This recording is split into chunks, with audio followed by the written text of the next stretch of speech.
Let's go here and go over here. Pull this up. Okay, I use this title. The Yekkes are coming sort of tongue in cheek. When we say Yekke, we refer to Jews from the German speaking countries.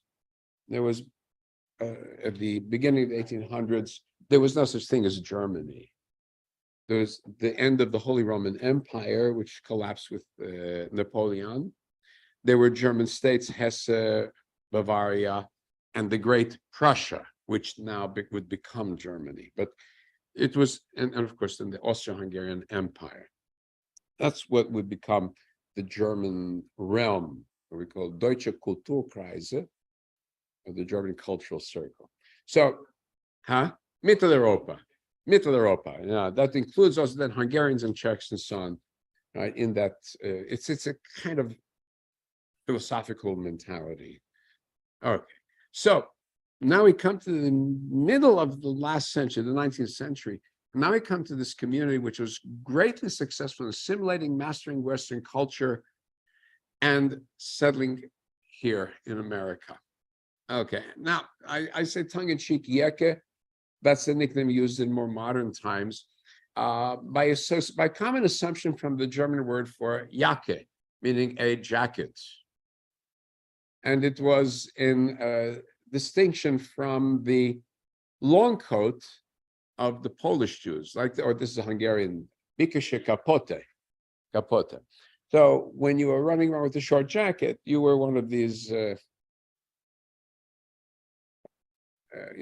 traitors to Jewish tradition. My father had Hasidic kids chase him and throw stones at him because he was wearing a gymnasia uniform. This is a little bit later. Gymnasia uniform. That's also a shortcut jacket with insignias that look through. Right, you're a traitor. You're a traitor. That was the hint behind it. There's another joke which goes more to a characteristic, it's a personality characteristic. It says really Yudi Kashe Orif. Initials Yudi Kashe Orif Yekke, a Jew who's stubborn and stiff-necked. Kashe Orif, because you can't tell the German Jew what to do. He tells you what to do. He's very disciplined, very specific, down to the last detail. Or as another joke has it, when God first calls out to Adam after he sins, he says, Ayeka, which is where are you? But the joke on it says, Ayeke. Okay, yeah. So, of course, worse than the Yekke was the Litvak, right? We have so many insults against each other.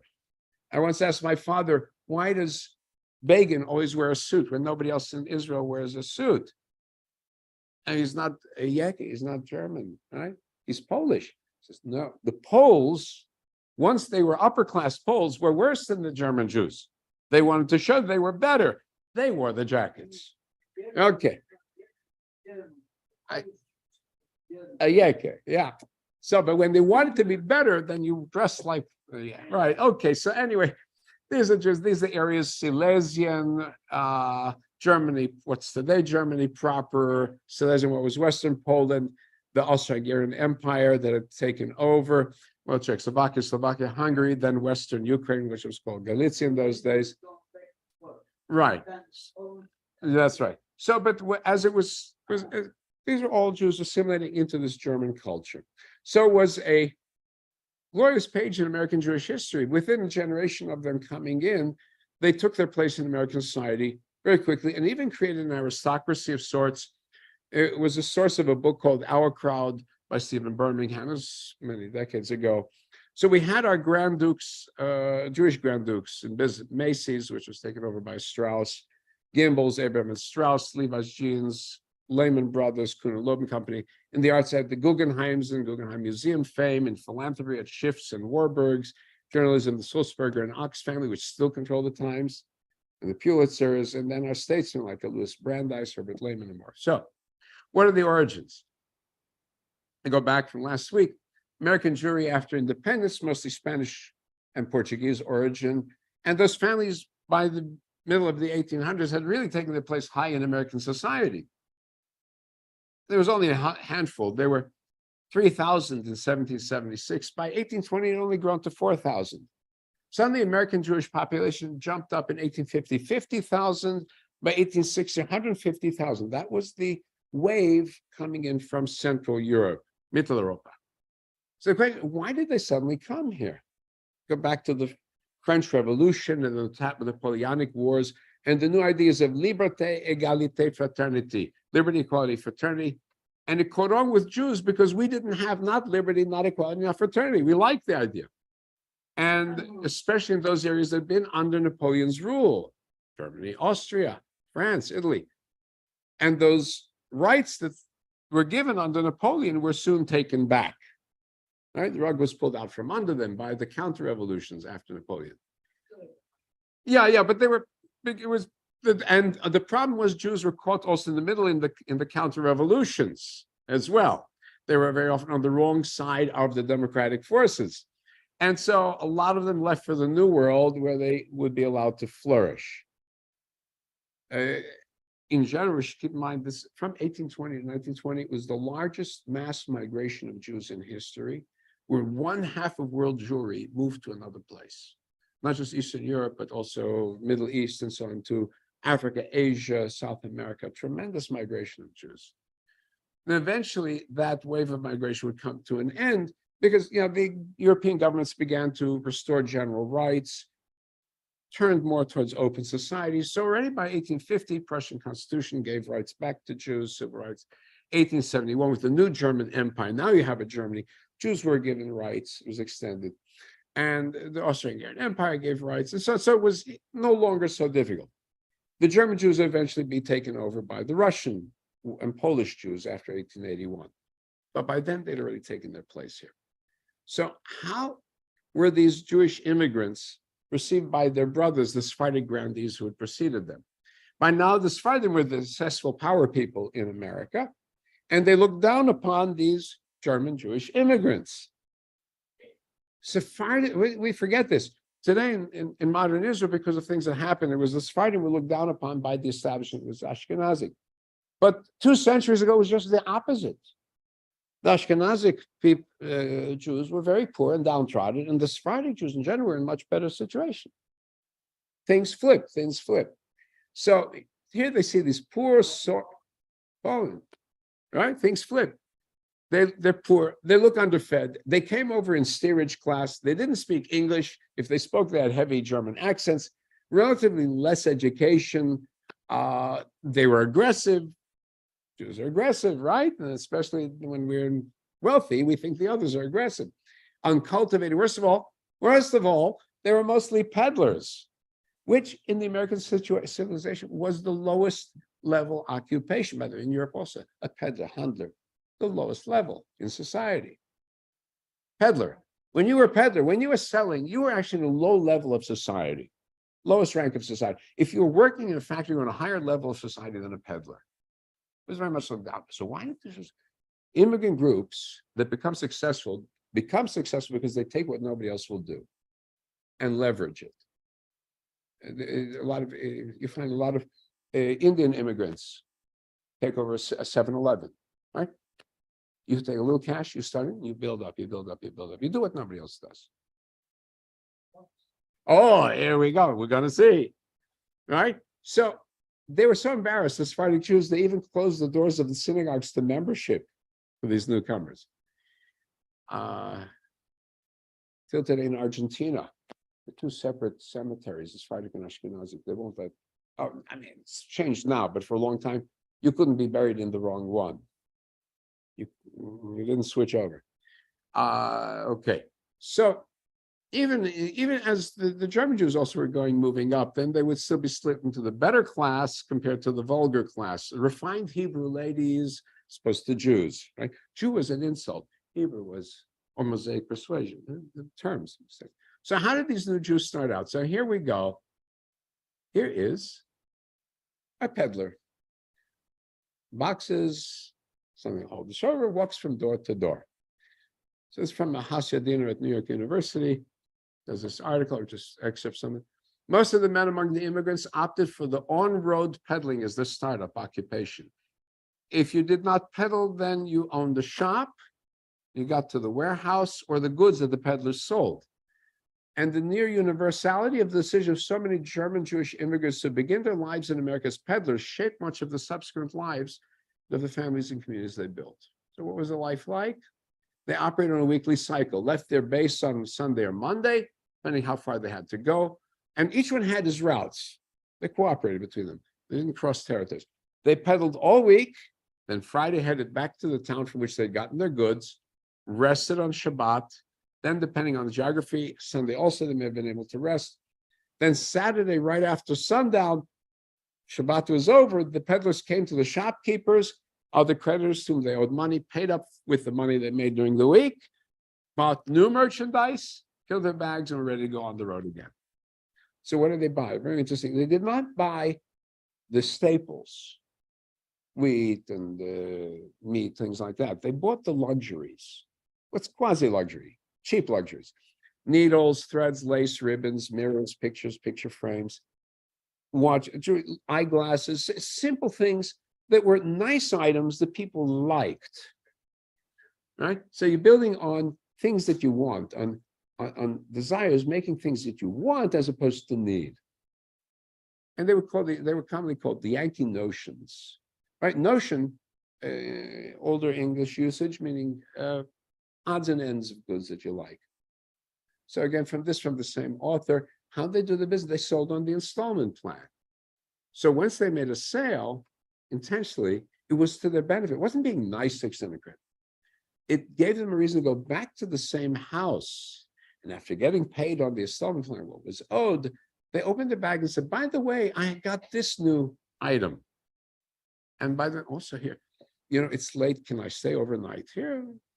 People were very generous in those days. Stayed overnight. They made social connections. And then, very interesting, they also crossed racial lines. They treated their African-American customers just like they treated their white customers. From a Jewish perspective, every non-Jew is the same. All non-Jews. I know, white, black. So I go, can you pay or not pay? Well, so at a time when a place like Helena, Arkansas, a black person wasn't allowed to go into the stores to try on some clothing and had to get off the sidewalks to let a white person pass. The peddler came to the house, takes off his hat, bows to the African-American woman. He calls her ma'am and not girl, and she can slam the door on him if she wants to. But the Jew comes in and has no power over her, so tables are turned. And he has to be deferential to her. And that must have been an amazing revelation to African Americans or Africans in South Africa, also where Jews were peddlers, or Native Americans on the reservations. They didn't always have to be treated the way they were in the larger sphere. Think what it does to the experience on the other side. So eventually they'd save up their pennies, buy a cart, and then a horse, and then a store, and still peddle on the side. I could do business twice. And the thing was, generally, they were unmarried to start with, so they didn't have the expense of raising family. They didn't drink much at all. They didn't spend on it. And so they started to build up cash. Later, when they would accumulate some cash or some supplies, they would end up with a native woman or a local woman, Jewish or non-Jewish, or import, right, from overseas or from other Jewish women who'd come into New York or Galveston, wherever they may have come in. So you go bigger and bigger, and you sell from notions and ends of cloth to bigger and bigger. So here's a typical story. Adam Gimbel, born in Bavaria, 1817, he worked in a local baron's vineyard. 1835, came to the States, working as a ship hand. That's how he paid his way across. Worked 2 years as a dock worker. Was not embarrassed to do dirty work. Then he watched the itinerant peddlers going up and down the river, peddling their goods. So he said, okay, I'm going to buy a few needles, thread, and cloth, and learned it. Headed north in 1837. And he would print lists of what he was going to sell, post them up to trees along his route. People would know to expect him. In 5 years, he purchased a horse and carriage and increased the variety of goods he carried. Then he came to Vincennes, Indiana, where the Wabash and the Ohio join. So it's sort of the intersection. Mississippi feeds into Mississippi. Bustling town. He sold out his entire inventory in 1 week. Wow. Native Americans are particularly attracted to the standardized prices because they were not cheated out of their pricing. And Gimbel used the motto, fairness and equality to all patrons. So it was a draw. Again, Everybody non-Jewish is the same. Indian, African. Why? What do I know? Can you pay the bill or not? That's what counts. So he went on to open multiple department stores to end up with this, which is no longer Gimbel's, because all things change in time, but this is what was the Gimbel's building. Well, now it's an apartment building, I think, with an office building. I'm not sure, with some stores downstairs. But this was the big Gimbel's building, which is the great competitor to Macy's just down the block. Gimbel's, huh? Department store. Big one. It had branches all over the United States. But then economics being economics, they were taken over. And Macy's was not a Jewish store, but was taken over by Jewish entrepreneurs. Gimbel's descendant or heir is Saks Fifth Avenue. That corporation that ran Gimbel's shut down Gimbel's, but it's still operating Saks Fifth Avenue, the upscale. So now Jews were able to make their way into different aspects of American society. I said, Macy's taken over by two brothers, Nathan and Isidore Strauss. But, you see here, another brother, the Strausses, third brother of the Strausses, did not go into business. They're from Ottenburg in Bavaria. The father came here, Lazarus Strauss, landed in Philadelphia, 1852, then settled in Talbotton, Georgia. Jews were the only ones in the town. Then Oscar, instead of going on to business, went to college, passed the examination at Columbia College, wrote the class poem, and then entered law school, Columbia Law School. And on and on and on. Eventually, he was appointed to Foreign Service, appointed by President Cleveland as the United States Minister to Turkey, supported by Henry Ward Beecher. Harry Beecher Stowe, one of the famous fighters for abolition. Who wrote Uncle Tom's Cabin? So maybe Harry would be. It's the family. It's that family. Anyway, he journeyed to Egypt, Palestine, Syria, inspected American-based mission schools, defended American and British agents who were selling Bibles, and he gave his warm support to Robert College there in the Middle East. And when in Palestine, his attention engaged by the discrimination practiced there against Jews, defended Jews, part of his position. And he also became an advocate for Jews under the Tsar and helped Herzl. Became longtime ambassador, minister, and then finally ambassador to the Ottoman Empire, and was a longtime advisor to many U.S. administrations on many issues, and was also a very active, loyal Jew, active in the synagogue, I will say. Here's another example, Justice Brandeis, Supreme Court Justice. Jewish immigrants to Kentucky from Prague, right? Fled the counter-revolutions of 1848, settled in Louisville, operating the family grain merchandising business, made sure he had a good education. He graduated from Harvard. That's right, Harvard Law School. Entered legal practice, made such a good reputation. Of course, he rose to the position of Justice on the Supreme Courts. Probably one of the most important concepts that he gave to America was the idea of a right to privacy. It's not in the Constitution. There's no phrase that says right to privacy. He was the one who cultivated that idea. And that concept influenced the framing of many laws to secure privacy to the point that it became recognized by the Supreme Court eventually. And he promoted also the concept of freedom of speech in American law, strengthened the concept of freedom of speech. So here is summary that he wrote together with Justice Holmes about freedom of speech. Fear of serious injury cannot alone justify suppression of free speech and assembly. Men feared witches and burnt women. All right, so fear is not a justification to suppress speech. We don't like what you say. It may be threatening to us, doesn't matter. You have the right to say it. It's a function of free speech to free men from the bondage of irrational fears. Those who won our independence by revolution were not cowards. They did not fear political change. They did not exalt order at the cost of liberty. In other words, underlying premise of the freedom of speech is that, yes, speech can undermine our society, but in order to be able to make change and develop in society, people have to be free to speak what they have on their minds. Right? No cancel culture. While his family was not particularly observant, even accusations, by the way, you should know that the family had its foundations in Messianic Frankist movement in Europe, a very heretical movement. But as he matured, he found greater connection with the Jewish community. To the point he was a major supporter of Zionism.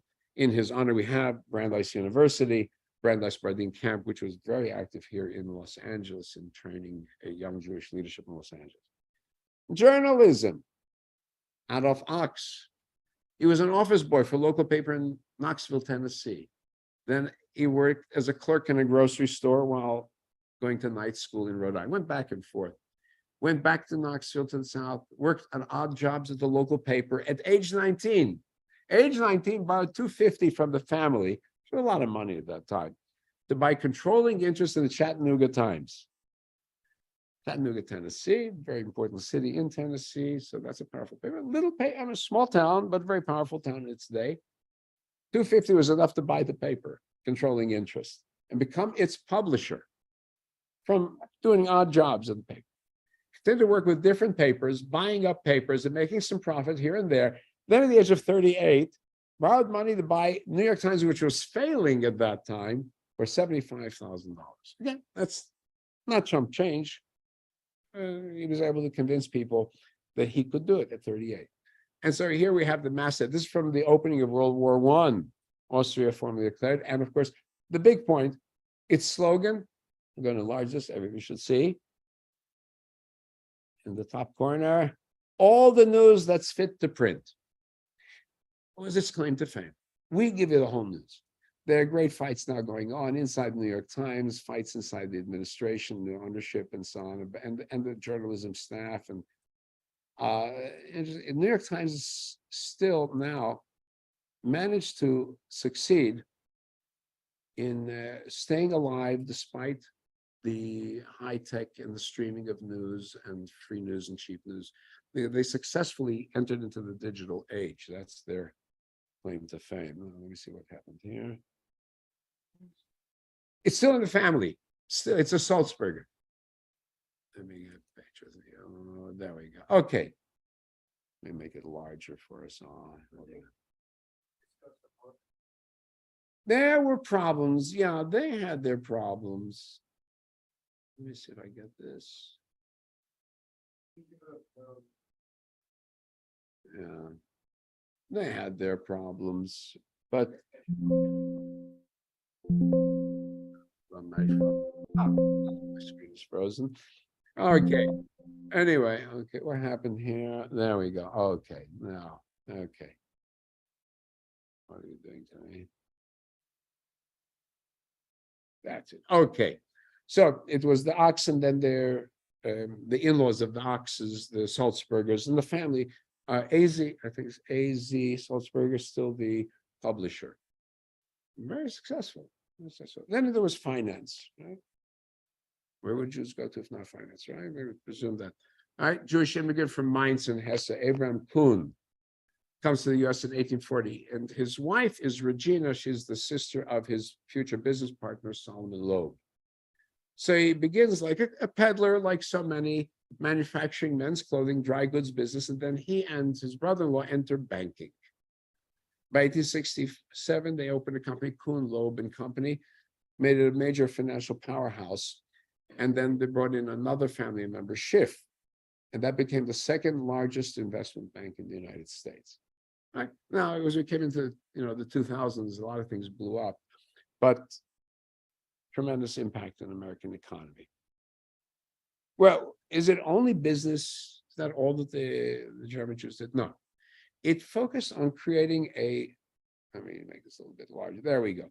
A Jewish life that would match new American civilization. So they reacted to pressure to assimilate in many ways. They lost Shabbat observance in order to be competitive in the non-Jewish world. Kashrut was difficult, especially in the South where they were settled, many of them. Study was certainly impossible. There were no Jewish schools for their children. Nonetheless, there was a strong Jewish bond, and even the smallest communities would set up synagogues, and they would set about creating the foundations for modern American Jewish organizations, like the Jewish Federations of Philanthropy or fraternal organizations like B'nai B'rith. And they kept in their life certain Jewish customs, the bris, kept it up. a bar mitzvah ceremony for the boys, a traditional Jewish wedding, traditional Jewish burial practices, observance of high holidays. In other words, they kept some elements, significant elements of Jewish custom. And what they were concerned was to find a form of Judaism that would be particular to the spirit of America. So in the 19th, as far back as 1824, 47 members of Charleston Synagogue, led by Isaac Harvey, seceded and created a Reformed Society of Israelites and get their first rabbi in 1841, Poznansky. And they would say, this country is our Palestine, our Jerusalem, our temple. This is America. That's the new America. By the way, the very first element of reform was to have people stay seated in the service and not jump around and not talk. Decorum. The Protestants don't talk in their church. Why should we be talking? And that's the very first thing. The other one thing famous about the reform was that one of the first synagogues lost the building. I think it was a fire, and they rented space from a church. The church didn't have a balcony. So there was no place for the women. So where did they sit? With the men. So the idea of mixed seating was developed by accident in the United States. Okay, that's where it started. Okay. So they were also influenced by the European Enlightenment that had brought back with them from Europe. So, for example, we got some radical reformers coming out of this. Yeah. For example, Rabbi David Einhorn, a very famous abolitionist. He was actually expelled from Baltimore because of his position on abolition against slavery at the beginning of the Civil War. He had to leave for his life. He was an eloquent speaker, published magazines, and published the official reform prayer book. I used to have a copy. I had to clear out my library, but it was appropriate that it was in what language? You can see.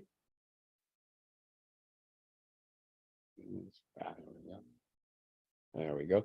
Gebetbuch für Israelitische Reformgemeinde, the prayer book for the Israelite Reform Gemeinde. Yes, in German. Who else? What other language are you going to talk? English is okay, but German is the real language. And then it says here, entered in accordance with the Act of Congress, Rabbi David Einhorn. But the one who really built American Judaism and bridged between the new Reform and the old Orthodox world would be Rabbi Isaac Mayer Weiss.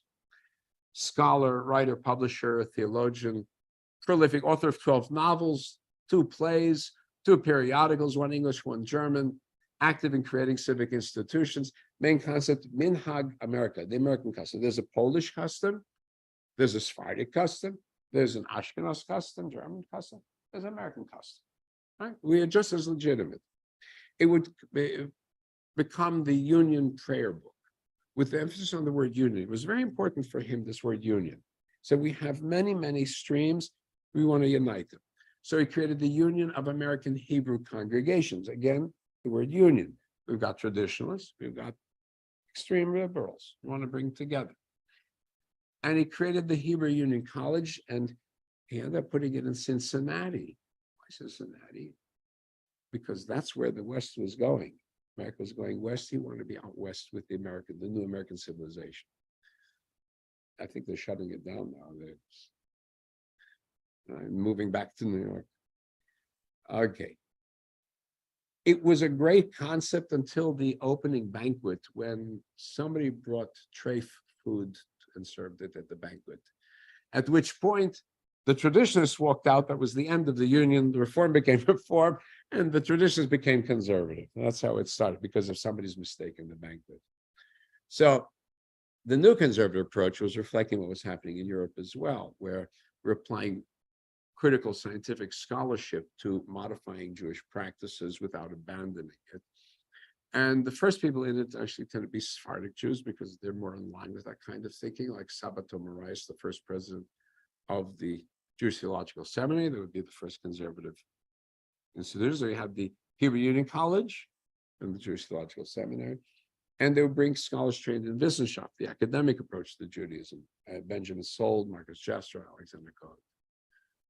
Another prominent figure, Isaac Leeser, also an early forerunner of the conservative movement, published early editions of the Pentateuch with a clean English translation people could follow, became very popular before the Hertz edition that we have, created a Jewish journal, The Occident, created the first official Sunday school, And he established together with Rebecca Gratz, a major philanthropist in Philadelphia, who it is said was the model for Sir Walter Scott's Rebecca in Ivanhoe.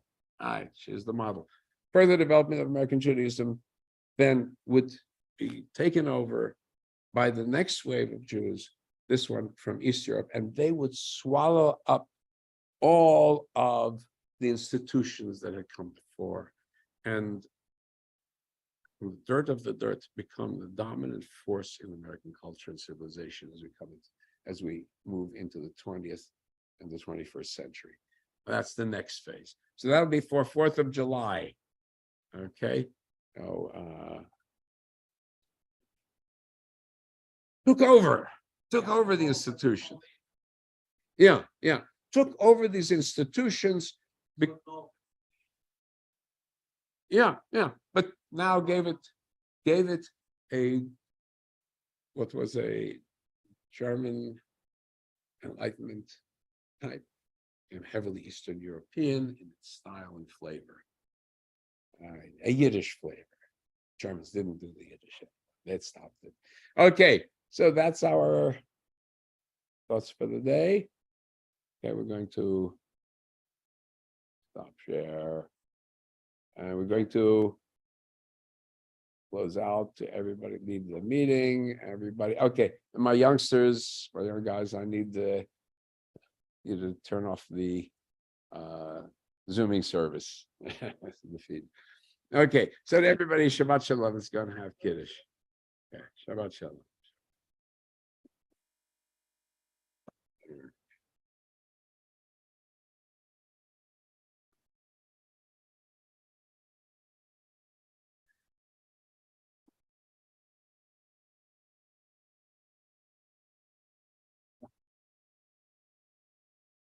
You see, where did I put my case? Let me see. Here it is. Yeah, this is it.